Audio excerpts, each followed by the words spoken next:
So this video I also recorded earlier, but due to some reason why sound was not recorded, so I'm recording this video again. So this was a question which is asked in GATE 2000, which was a 1 mark question, as you can see. And here they are saying that comparing the time t1 taken for a single instruction for a non-pipelined CPU with the t2 taken for a t1 taken for pipelined CPU and t2 taken for a non-pipelined CPU, but identical CPU, we can say that which of the following is true. Option A, B, C and D. Option A is t1 is less than equal to t2. Option B, t1 is greater than equal to t2. Option C, t1 is less than t2, and option D, t1 plus t2 is the time taken for one instruction fetch cycle. As you can see, first of all, you need to understand why we started pipelining. What was the reason that we started pipelining? So you can consider it with an example. The reason why we started it, because with the help of non-pipelining processor, there are multiple phases where an instruction can be divided, as you can see. So assuming that we want to execute instruction I1, so this instruction I1 is divided into 4 parts, that is instruction fetch, instruction decode, and execute and write back. Now when we are using pipelining, we are dividing all these 4 phases into different stages so that we can execute multiple instructions parallelly. But if you don't have pipelining, then we have to execute these instructions, these phases one by one for a single instruction. After completing all these phases, then only we can execute the next instruction. Okay, now consider it with an example when we have a pipelined CPU, pipelined processor. So this is representing the stage 1 in the diagram. Yeah, so this is representing the stage 1, which is actually the instruction fetch phase. Now there will be a register after the stage 1, and I'm going to tell you how and why we are using this register. And after this stage 1, assuming that the next stage is S2, which is representing the instruction decode, and there will be a register after the stage 2, and then the next stage is representing by S3, which is the execute phase. And after this execute phase, again we are going to have a register, and then assuming that we have the next phase, which is the write back, and after this write back phase, again we are going to have a register, and this register is actually acting as a buffer or a storage media. Why we are using these register and why they are used as a buffer, as a storage media? You can consider that all these stages, they are going to have different execution time. For example, the stage S1 may be having a different execution time, stage S2 may be having a different time, stage S3 may be having a different time, and in the same way stage S4 may be having a different time. We are assuming that stage S1 is having 9 nanoseconds. That means if you are going to execute an instruction in S1 stage, it is going to take you 9 nanoseconds. Then in stage S2 it is going to take you 11 nanoseconds. In stage S3 it is going to take 13 nanoseconds, and the stage S4 it is going to take 8 nanoseconds. Now you can see if there's an instruction which is executing currently in stage S2, right? Assuming that the instruction can be I1, and there's an instruction which may be executing in the stage S1.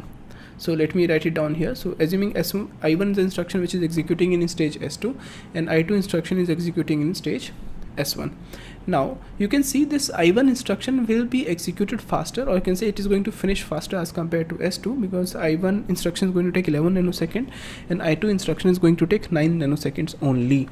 And due to this I2 instruction is going to be finished earlier as compared to the I1 instruction, but S2 stage is not available, so we have to store this I2 instruction inside the register for maybe 2 nanoseconds, right? But this register is also going to have some kind of delay, and that is to copy the data. So assuming that that delay is equal to 5 nanoseconds.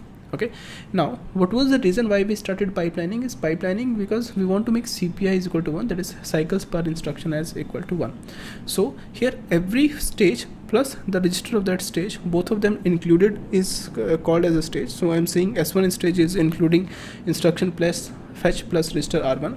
In the same way, S2 stage is including instruction fetch plus register R2. Say S3 stage instruction fetch plus execute state plus R3. In the same way, S4 is write back plus R4.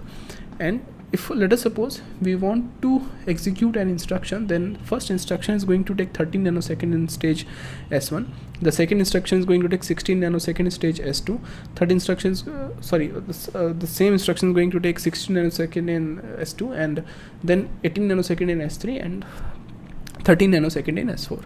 So the first instruction, it is going to take 13 plus 16 plus 18 plus 13 nanoseconds to finish, but all the other instructions, if you want to execute n instruction, all the n-1 instructions are going to take 18 nanosecond to execute.